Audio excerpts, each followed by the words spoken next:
If we were standing in your physical shoes, we would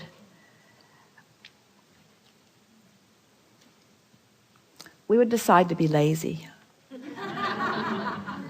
We're reaching for the perfect word. We would decide to be lazy for a little while. Because in your giving yourself permission to be lazy, you're giving yourself permission to allow your grid to fill in with everything that you've already chosen and put into your vortex. The word lazy has an unpleasant connotation, doesn't it?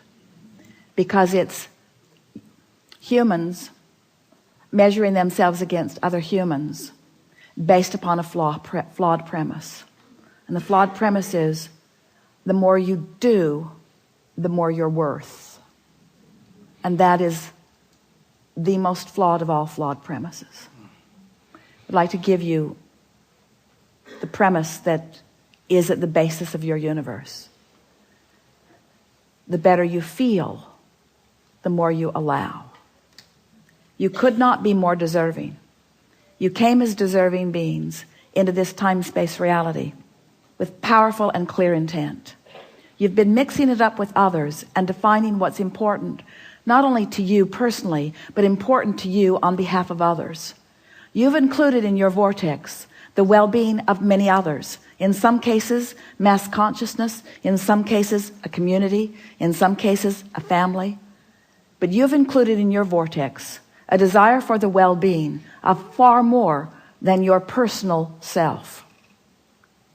But it is necessary for you to tend to the well-being of your personal self in order to be a productive advocate for the well-being for anyone else.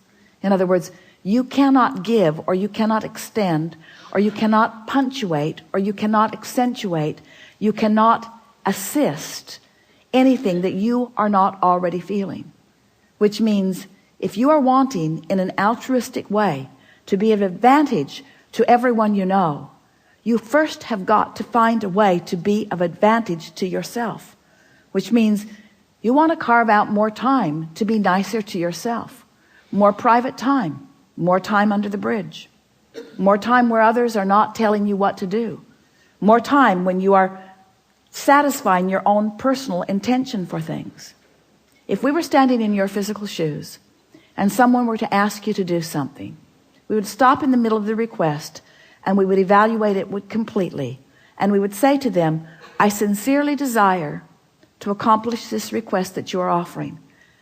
And it is my expectation that I will be able to do that since I am in this relationship with you and you are requesting it of me, employer or mate or parent or child or whoever it is. It is my expectation that I will be able to accomplish this. I just have to insert one thing in the foreground of this request. I will accomplish it for you as long as I can first accomplish ease for myself in the process. Really want you to ponder that a little bit.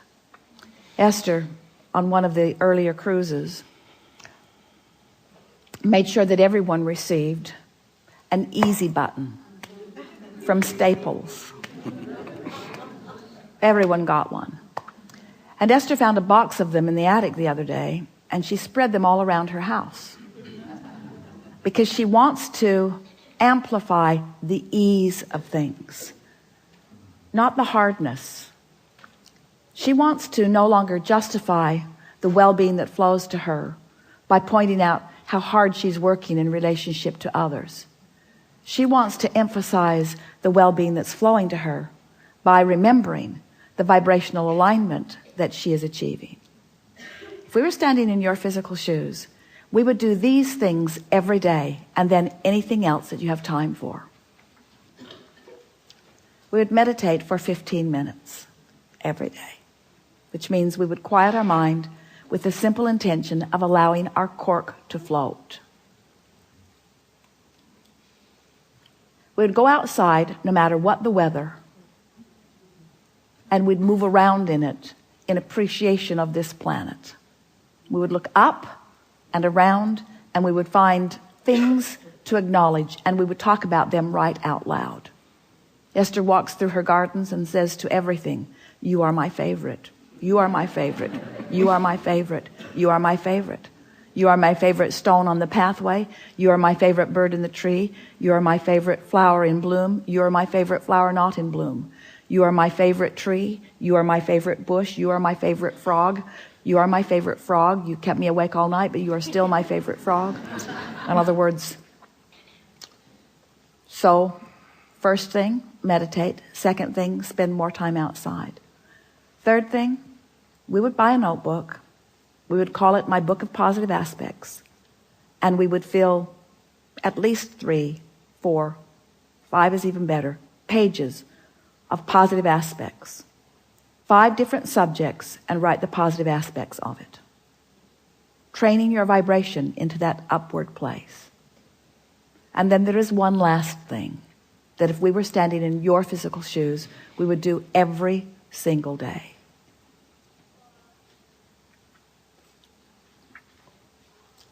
We would look upward and outward. It's best if you do it outside or standing at a window.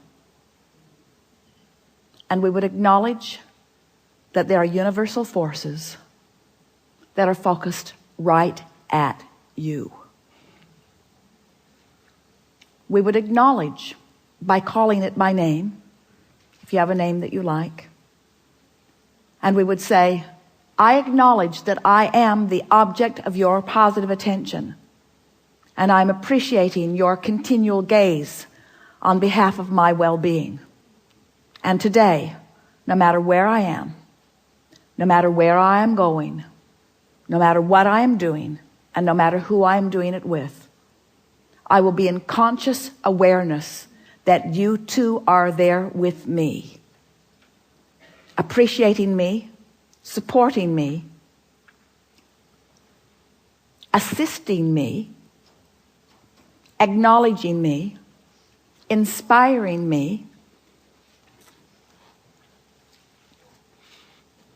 guiding me, having fun with me, acknowledging me, supporting me, assisting me, inspiring me, helping me, guiding me, aware of me, loving me, showing me, inspiring me, guiding me, helping me, uplifting me, showing me. Get into an endless loop of that acknowledgement and watch what begins to happen in your life as soon as this day. Your vortex is filled to the brim with specific requests that you have put there and that you are deserving of the realization of. And it's time for those realizations to be flooding into your experience at a rate that will astonish those who surround you. It's time for you to remember what you've put there and to bring it forward active into your today experience.